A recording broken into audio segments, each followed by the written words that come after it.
ജീവൻ മുക്തി വിവേകം, ജീവൻ മുക്തി പ്രമാണ പ്രകരണം. ഓഡിയോ ബുക്ക് തുടരുന്നു. ആത്മലോക പ്രശസ്തി. ഈ ലോകത്ത് ജീവിക്കുമ്പോൾ തന്നെ ഒരാൾ മാംസ അസ്ഥി പിണ്ഡാകാരമായ ദേഹത്തിൽ നിന്നും ഭിന്നമായ പരമാത്മസ്വരൂപമെന്ന ആത്മലോകം കണ്ടെത്തേണ്ടതാണ്. അങ്ങനെ ഞാൻ ബ്രഹ്മമാണ് എന്നനുഭവിച്ചറിയണം.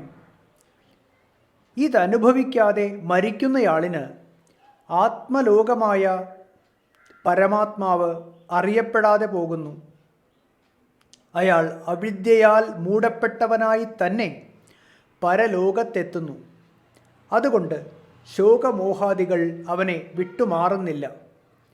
അങ്ങനെ ആത്മലോകം അവന് അപ്രാപ്യമായും തീരുന്നു. ആത്മോപാസകനാകട്ടെ സുനിശ്ചിതമായ ലക്ഷ്യത്തോടെയാണ് കർമ്മം ചെയ്യുന്നത്. ആ കർമ്മങ്ങൾ താൽക്കാലികങ്ങളായ ഭൗതിക ഫലങ്ങൾ നൽകി ക്ഷയിച്ചു പോകുന്നില്ല. സർവഫല സമാഹാരമായ മോക്ഷം നൽകി ഉപാസകനെ അനുഗ്രഹിക്കുകയും ചെയ്യുന്നു. ബൃഹദാരണ്യകം 6-ാം അധ്യായത്തിൽ വീണ്ടും ഇങ്ങനെ കാണുന്നു: നാം എന്തിനു വേണ്ടി വേദങ്ങൾ പഠിക്കണം?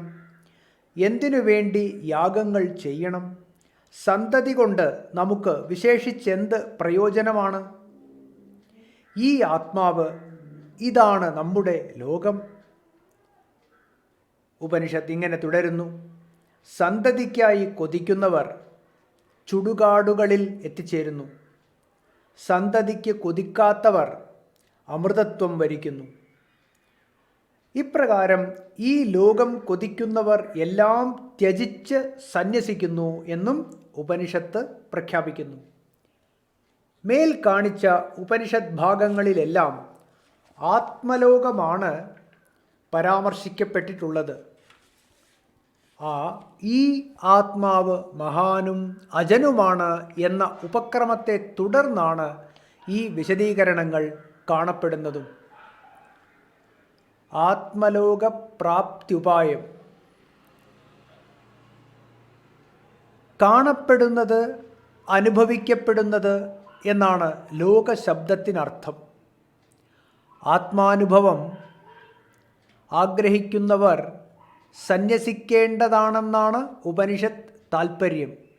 സ്മൃതിയും ഇങ്ങനെ ഘോഷിക്കുന്നു: ബ്രഹ്മവിജ്ഞാനലാഭായ പരമഹംസ സമാഹ്വയഃ ശാന്തിദാന്ത്യാദിഭിഃ സർവൈഃ സാധനൈഃ സഹിതോ ഭവേത്. ബ്രഹ്മവിജ്ഞാനം കൊതിക്കുന്ന പരമഹംസൻ ശമദമാദികളായ എല്ലാ ഉപായങ്ങളും സ്വായത്തമാക്കേണ്ടതാണ്. ഈ ജന്മത്തിലോ ജന്മാന്തരത്തിലോ വിധിപ്രകാരം വേദപഠനാനുഷ്ഠാനങ്ങൾ നടത്തിയതിൻ്റെ ഫലമായി ബ്രഹ്മത്തെ അറിയാനുള്ള ആഗ്രഹം ഉദയം ചെയ്യാം. അതിനായി സന്യാസം സ്വീകരിക്കാം.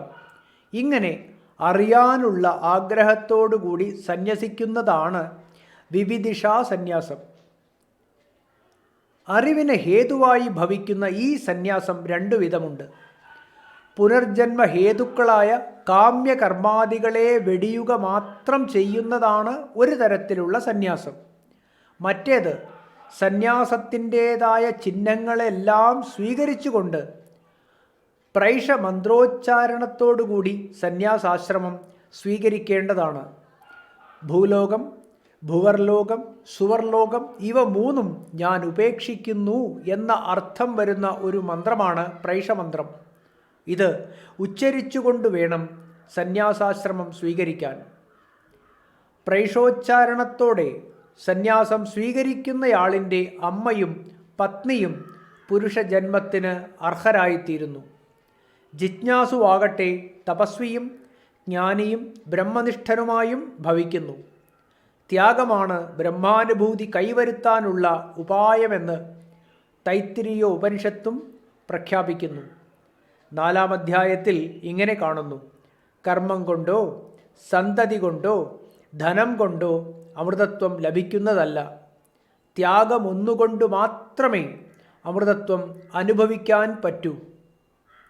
ന കർമ്മണാ ന പ്രജയാ ധനേന ത്യാഗേനൈകേ അമൃതത്വമാനസുഃ.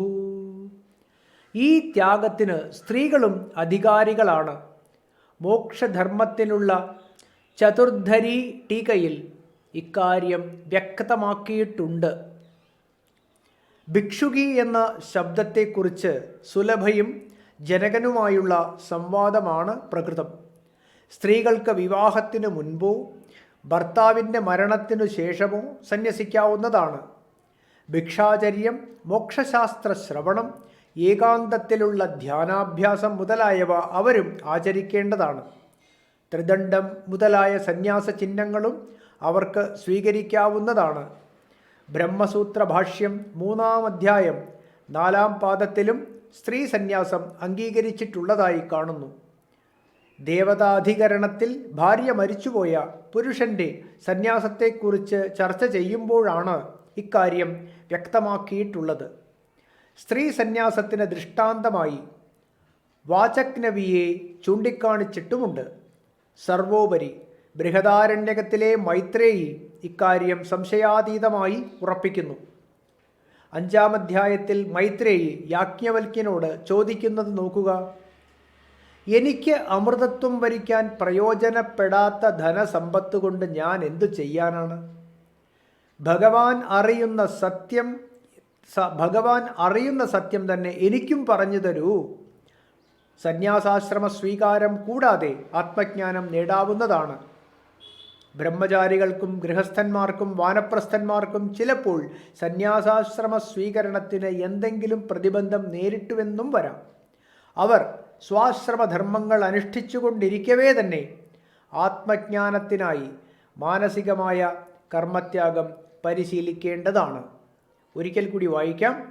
ബ്രഹ്മചാരികൾക്കും ഗൃഹസ്ഥന്മാർക്കും വാനപ്രസ്ഥന്മാർക്കും ചിലപ്പോൾ സന്യാസാശ്രമ സ്വീകരണത്തിന് എന്തെങ്കിലും പ്രതിബന്ധം നേരിട്ടെന്നു വരാം.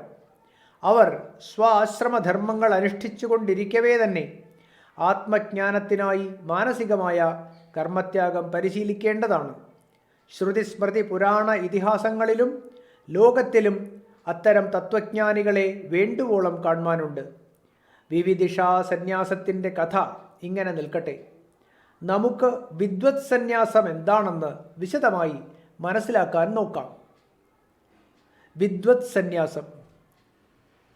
ഇനി നമുക്ക് വിദ്വത് സന്യാസത്തെക്കുറിച്ച് അറിയാൻ ശ്രമിക്കാം. ശ്രവണം, മനനം, നിധിധ്യാസനം എന്നീ ഉപായങ്ങൾ ഒരാൾ ചിരകാലം ശ്രദ്ധാപൂർവം അനുഷ്ഠിച്ച് ആത്മതത്വം സാക്ഷാത്കരിച്ച് അനുഭവിക്കാൻ തുടങ്ങുന്നു.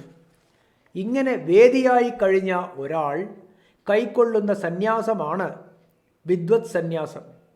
ബൃഹദാരണ്യകോപനിഷത്തിൽ യാജ്ഞവൽക്യൻ അത് സാധിച്ചതായി കാണുന്നു. വേദാന്ത വിദ്യാ വിചക്ഷണനായിരുന്നു യാജ്ഞവൽക്യൻ. ആരംഭകാലത്ത് പരമാത്മ വിഷയകമായ വാദപ്രതിവാദങ്ങളിൽ ആശ്വലാദി മുനിമാരെ തോൽപ്പിച്ച് അദ്ദേഹം വിജയം നേടി. പ്രപഞ്ചകാര്യങ്ങളിൽ തീരെ വിരക്തി വന്ന ശേഷം ലളിതമായും വിശദമായും ആത്മോപദേശം ചെയ്ത് ജനകമഹാരാജാവിനെ പ്രബുദ്ധനാക്കി. പ്രിയപത്നിയായ മൈത്രേയി ആത്മദർശനത്തിന് അനുയോജ്യയാണെന്ന് കണ്ട് അവർക്കും തത്വോപദേശം ചെയ്യാൻ ഒരുമ്പെട്ടു. ധർമ്മപത്നിയുടെ ആത്മാന്വേഷണത്തെ ശീഘ്രതരമാക്കി തീർക്കുവാൻ വേണ്ടി താൻ അനുഷ്ഠിക്കാനിരിക്കുന്ന സന്യാസത്തെക്കുറിച്ച് പ്രഖ്യാപിക്കുകയും ചെയ്തു. മൈത്രേയിയെ പ്രബുദ്ധയാക്കിയ ശേഷം സന്യാസം സ്വീകരിച്ചു. ഇക്കാര്യമെല്ലാം ബൃഹദാരണ്യകം 4-ാം അധ്യായത്തിലെ മൈത്രേയി ബ്രാഹ്മണത്തിൽ വിവരിച്ചിട്ടുണ്ട്. അനന്തരം യാജ്ഞവൽക്യൻ സന്യാസാശ്രമം സ്വീകരിക്കാൻ ആഗ്രഹിച്ചുകൊണ്ട് മൈത്രേയിയോട് ഇങ്ങനെ പറഞ്ഞു: പ്രിയേ, ഞാൻ ഇവിടം വിട്ടുപോകാൻ ആഗ്രഹിക്കുന്നു. തുടർന്ന് മൈത്രേയിയുടെ ആത്മജിജ്ഞാസയെ യാജ്ഞവൽക്യൻ വിശദമായ ആത്മസ്വരൂപ വിവരണം കൊണ്ട് നിവർത്തിപ്പിക്കുന്നു. ഉപനിഷത്ത് ഈ ആത്മസ്വരൂപ വിവരണം ഇങ്ങനെയാണ് ഉപസംഹരിക്കുന്നത്: പ്രിയേ, ഇതുതന്നെയാണ് അമൃതത്വം. ഇത്രയും പറഞ്ഞ് യാജ്ഞവൽക്യൻ വീട് വിട്ടു പോവുകയും ചെയ്തു. ബൃഹദാരണ്യകം 3-ാം അധ്യായത്തിലെ കഹോല ബ്രാഹ്മണത്തിലും വിദ്വത് സന്യാസത്തെക്കുറിച്ച് പ്രസ്താവമുണ്ട്. കൗശീതകാപുത്രനായ കഹോലനാണ് ഇവിടത്തെ ജിജ്ഞാസു. യാജ്ഞവൽക്യൻ തന്നെയാണ് ആചാര്യൻ. സർവാന്തര്യാമിയായി പ്രത്യക്ഷമായി വിളങ്ങുന്ന പരമാത്മാവിനെ തനിക്ക് വിവരിച്ചു തരുവാൻ കഹോലൻ യാജ്ഞവൽക്യനോട് ആവശ്യപ്പെട്ടു. ജിജ്ഞാസുവിൻ്റെ ആത്മാവ് തന്നെയാണ് ആ സത്യസ്വരൂപമെന്ന് ഗുരു വ്യക്തമാക്കി. വിശപ്പും ദാഹവും ശോകമോഹങ്ങളും ജരാമരണങ്ങളും കടന്ന് സ്വയം പ്രകാശിച്ചു നിൽക്കുന്ന ആത്മാവാണോ അതെന്ന് ശിഷ്യൻ വീണ്ടും ആരാഞ്ഞു. ആചാര്യൻ ഇങ്ങനെ അരുളി ചെയ്തു: അവനവൻ്റെ ആത്മസ്വരൂപമായി വിളങ്ങുന്ന ആ സത്യത്തെ അറിഞ്ഞിട്ട് ബ്രാഹ്മണർ പുത്രാശയും വിത്താശയും ലോകാശയും വെടിഞ്ഞ് സന്യസിച്ച് ഭിക്ഷാംദേഹികളായി ജീവിതം നയിക്കുന്നു. ഈ യാജ്ഞവൽക്യ വാക്യം വിവിധിഷാ സന്യാസത്തെയാണ് പരാമർശിക്കുന്നതെന്ന് കരുതിക്കൂടാ. ഗുരുവാക്യത്തിൽ അറിഞ്ഞിട്ട് എന്ന പൂർവകാലിക ക്രിയ പ്രയോഗിച്ചിരിക്കുന്നത് കൊണ്ടും ബ്രഹ്മവിത്തെന്ന അർത്ഥവിവക്ഷയോടുകൂടിയ ബ്രാഹ്മണ ശബ്ദം കാണപ്പെടുന്നതും കൊണ്ടും ഇവിടെ വിദ്വത് സന്യാസമാണ് പരാമർശിക്കപ്പെടുന്നതെന്ന് തീർച്ച. ഇവിടുത്തെ ബ്രാഹ്മണ ശബ്ദം ജാതിവാചകമാണെന്ന് കരുതിക്കൂടാ. യാജ്ഞവൽക്യൻ്റെ വാക്കുകൾ ശ്രദ്ധിക്കുക. അതുകൊണ്ട് ബ്രാഹ്മണർ പാണ്ഡിത്യം വെടിഞ്ഞ് ബ്രഹ്മാനുഭൂതിയുടെ ബലത്തിൽ ജീവിക്കേണ്ടതാണ്. തുടർന്ന് പാണ്ഡിത്യവും ബലവും വെടിഞ്ഞ് ധ്യാനനിഷ്ഠനായി മുനിയായി വർത്തിക്കേണ്ടതാണ്.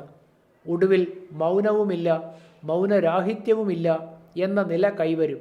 അനന്തരം അയാൾ ബ്രാഹ്മണനെന്ന് അറിയപ്പെടുന്നു. അപ്പോൾ ഒരു ബ്രാഹ്മണൻ എങ്ങനെയാണ് വർത്തിക്കുന്നത്? എങ്ങനെ വർത്തിച്ചാലും വേണ്ടില്ല, അദ്ദേഹം ബ്രഹ്മജ്ഞാനി തന്നെയായിരിക്കും. ഈ വിവരണത്തിൽ പാണ്ഡിത്യമെന്നും ബലമെന്നും മൗനമെന്നും ഉള്ള ശബ്ദങ്ങൾ കൊണ്ട് ശ്രവണ മനന നിധിധ്യാസനങ്ങളാണ് പരാമർശിക്കപ്പെടുന്നത്. അവ കൊണ്ട് സിദ്ധമാകുന്ന ബ്രഹ്മസാക്ഷാത്കാരവും തൽഫലമായ ബ്രാഹ്മണത്വവുമാണല്ലോ അനന്തരം അയാൾ ബ്രാഹ്മണനെന്നറിയപ്പെടുന്നു എന്ന വാക്യത്തിൽ വെളിപ്പെടുത്തിയിരിക്കുന്നത്. അതുകൊണ്ട് ഈ പ്രകൃതത്തിലെ ബ്രാഹ്മണ ശബ്ദം ജാതിവാചകമല്ലെന്ന് സിദ്ധമാകുന്നു. ഇനിയും അതുകൊണ്ട് ബ്രാഹ്മണൻ പാണ്ഡിത്യം വെടിഞ്ഞ് ബ്രഹ്മാനുഭൂതിയുടെ ബലത്തിൽ ജീവിക്കേണ്ടതാണ് എന്നിടത്തെ ബ്രാഹ്മണ ശബ്ദം വിവിധിഷാസന്യാസത്തെ അല്ലേ സൂചിപ്പിക്കുന്നത് എന്നും ശങ്കിച്ചുകൂടാ. ബ്രഹ്മജ്ഞാനി എന്ന അർത്ഥത്തിൽ സംശയമെന്നെ വെളിപ്പെടാൻ പോകുന്ന ബ്രാഹ്മണ ശബ്ദത്തെ ഇവിടെ മുൻകൂട്ടി പ്രയോഗിച്ചു എന്നേ ഉള്ളൂ. അങ്ങനെ അല്ലെന്നു വന്നാൽ അനന്തരം അയാൾ ബ്രാഹ്മണനെന്നറിയപ്പെടുന്നു എന്ന വാക്യം നിരർത്ഥകമാണെന്ന് വന്നുപോകും. ബൃഹദാരണ്യകം 4-ാം അധ്യായത്തിലെ ശാരീരബ്രാഹ്മണത്തിലും വിദ്വത് സന്യാസവും വിവിധിഷാ സന്യാസവും സ്പഷ്ടമായി നിർദ്ദേശിക്കപ്പെട്ടിട്ടുണ്ട്. ഇതിനെ അറിയുന്നയാൾ മുനിയായി ഭവിക്കുന്നു. ഈ ലോകം കാക്ഷിക്കുന്നവർ സന്യസിച്ച് ഭിക്ഷാംദേഹികളായി സഞ്ചരിക്കുന്നു എന്നവിടെ പ്രഖ്യാപിച്ചിട്ടുണ്ട്. മുനിത്വം എന്ന് പറയുന്നത് മനനശീലം തന്നെയാണ്. കർത്തവ്യാനന്തരം ഇല്ലെന്ന് വരുമ്പോഴാണല്ലോ നിരന്തരമായ ബ്രഹ്മമനനം സംഭവിക്കുന്നത്. അതുതന്നെയാണ് വിദ്വത് സന്യാസം. ഇക്കാര്യം പിന്നെയും വാക്യങ്ങളിൽ സ്പഷ്ടമാക്കിയിട്ടുണ്ട്. മുമ്പുള്ള മഹാത്മാക്കൾ ഇതിനുവേണ്ടി ജീവിച്ചവരാണ്. അവർ സന്താനലാഭം കൊതിച്ചില്ല.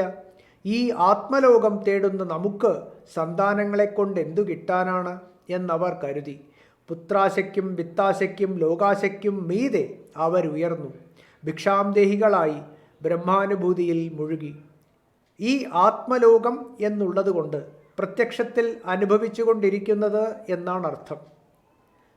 ഇവിടെ മുനിയാകാം എന്ന ലക്ഷ്യം എടുത്തുകാട്ടി പ്രലോഭിപ്പിച്ച് വിവിധിഷാസന്യാസം വിധിച്ചിരിക്കുകയാണെന്ന് കരുതിക്കൂടെ? അടുത്ത വാക്യങ്ങളിലും അതുതന്നെ പ്രതിപാദിച്ചിരിക്കുന്നുവെന്ന് കരുതിയാൽ എന്ത്? അതല്ലാതെ എന്തിന് വിദ്വത് സന്യാസം എന്നൊന്ന് പുതുതായി കൽപ്പിക്കണം? ഈ സംശയങ്ങൾ ശരിയല്ല. വിവിധിഷാ സന്യാസം ബ്രഹ്മജ്ഞാനത്തെ മാത്രമേ ലക്ഷ്യമാക്കുന്നുള്ളൂ. ബ്രഹ്മജ്ഞാനവും മുനിത്വവും ഒന്നാണെന്ന് ശങ്കിച്ചു പോകരുത്. അറിഞ്ഞിട്ട് മുനിയായി ഭവിക്കുന്നു എന്നുള്ളത് കൊണ്ട് തന്നെ അറിവ് മുനിയായി തീരാനുള്ള ഒരു ഉപായം മാത്രമാണെന്ന് സിദ്ധിക്കുന്നുണ്ടല്ലോ. ചിലർക്ക് ഇനിയും ഒരു സംശയം തോന്നാം. ബ്രഹ്മജ്ഞാനം തന്നെ ക്രമേണ പരിഭാഗപ്പെട്ടുണ്ടാകുന്നതല്ലേ മുനിത്വം?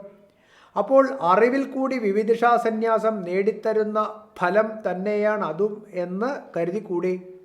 അത് ശരിയാണ്. അതുകൊണ്ട് തന്നെയാണ് ഉപായമെന്ന രീതിയിൽ സ്വീകരിക്കപ്പെടുന്ന സന്യാസവും ഫലരൂപം കൈക്കൊള്ളുന്ന സന്യാസവും രണ്ടും രണ്ടാണെന്ന് കരുതേണ്ടി വന്നത്. വിവിധിഷാ സന്യാസി തത്വജ്ഞാനം ലഭിക്കാൻ വേണ്ടി ശ്രവണ മനനാദികളിൽ ഏർപ്പെടേണ്ടതാണ്. അതുപോലെ വിദ്വത് സന്യാസിയും ജീവൻ മുക്തി നേടാനായി മനോനാശവും വാസനാക്ഷയവും അഭ്യസിക്കേണ്ടതാണ്. ഇക്കാര്യങ്ങൾ വിശദമായി ഇനിമേൽ ചർച്ച ചെയ്യുന്നതാകുന്നു. പരമഹംസത്വ നിർണയം ഓഡിയോ ബുക്ക് തുടരുന്നതാണ്.